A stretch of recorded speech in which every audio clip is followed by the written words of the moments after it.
Assalamualaikum warahmatullahi wabarakatuh. Salam satu bahasa, bahasa Indonesia.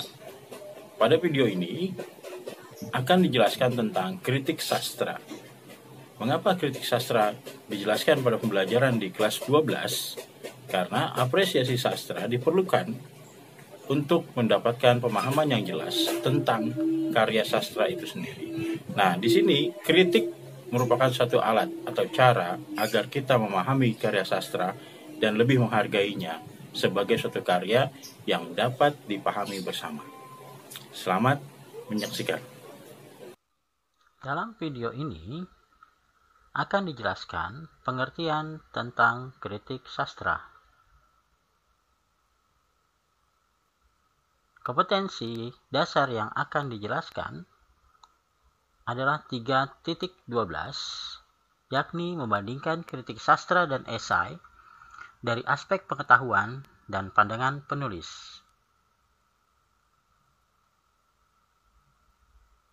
Pengertian kritik sastra secara etimologis diartikan menjadi 4 bagian karena berdasarkan bahasa Yunani dari kata krinein yang artinya menghakimi, membanding, menimbang.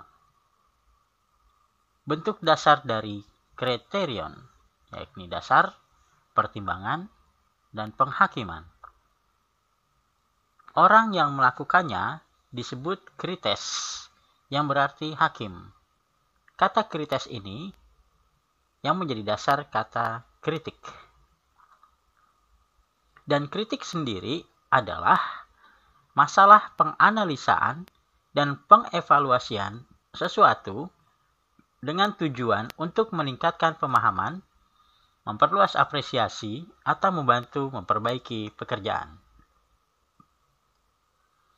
Sehingga, secara harfiah, kritik sastra dapat diartikan merupakan upaya untuk menentukan nilai hakiki karya sastra dalam bentuk memberikan pujian, mengatakan kesalahan, memberi pertimbangan lewat pemahaman, dan penafsiran yang sistemik. Sistemik ini berdasarkan ilmu sastra itu sendiri. Adapun ciri-ciri kritik sastra antara lain adalah berisi penafsiran terhadap suatu karya sastra disertai penjelasan dan alasan. Terdapat analisis, interpretasi, dan evaluasi. Pendapat dalam kritik sastra tersebut bersifat subjektif dan pribadi. Tidak hanya berisi kecaman, tetapi juga berisi pujian terhadap karya sastra. Dalam hal ini, kritik sastra memiliki fungsi bagi pembaca dan pengarang atau pencipta karya sastra. Bagi pembaca, jelas merupakan penentuan untuk dapat menikmati ciptaan yang dikritik, sehingga dapat memberikan penghargaan dan menghargai karya sastra. Karena dari hasil penulisan kritik sastra tersebut, pembaca karya sastra mengetahui kekurangan dan kelebihan dari karya sastra yang ditulis sebagai kritik tadi. Bagi seniman atau pengarangnya, ini adalah petunjuk yang berharga sebagai pertimbangan penciptaan karya sastra yang berikutnya. Adapun tujuan penulisan kritik sastra antara lain adalah sebagai panduan yang benar untuk memahami sebuah karya, khususnya karya sastra.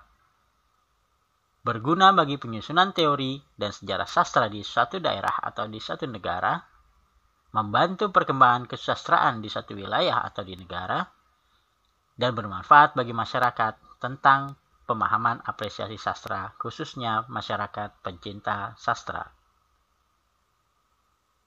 Adapun struktur kritik sastra sebagai berikut.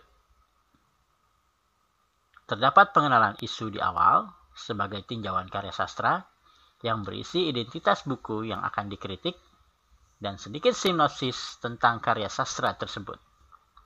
Dilanjutkan dengan pemaparan argumen, yakni hasil interpretasi dari kritikus sastra. Kemudian, Sebagai kritikus sastra, juga memberikan penilaian dan rekomendasi secara subjektif mengenai kelebihan maupun kekurangan dari karya sastra yang dikritik tersebut. Meskipun apa yang dituliskannya merupakan hal yang subjektif, namun terlihat dengan jelas objektivitas dari hasil membaca dan pemahaman juga interpretasi kritikus sastra.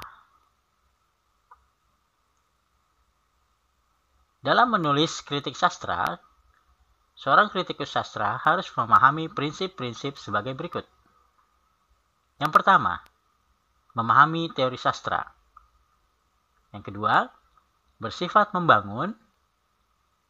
Yang ketiga, mampu mengulas suatu karya sastra dengan baik.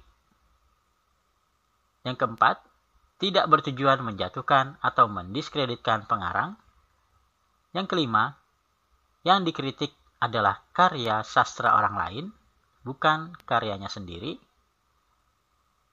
Mengkritik dengan kesantunan berbahasa, masuk akal, dan logis. Sehingga yang terakhir, penggunaan bahasa yang lugas, sehingga tidak menimbulkan penafsiran ganda. Demikianlah penjelasan pengertian kritik sastra pada video ini. Adapun kelanjutan dari materi kritik sastra akan dijelaskan pada tayangan atau video-video berikutnya.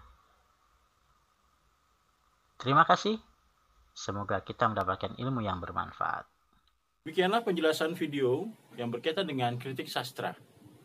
Hargailah sastra kita, hargailah bersama. Salam satu bahasa, bahasa Indonesia. Assalamualaikum warahmatullahi wabarakatuh.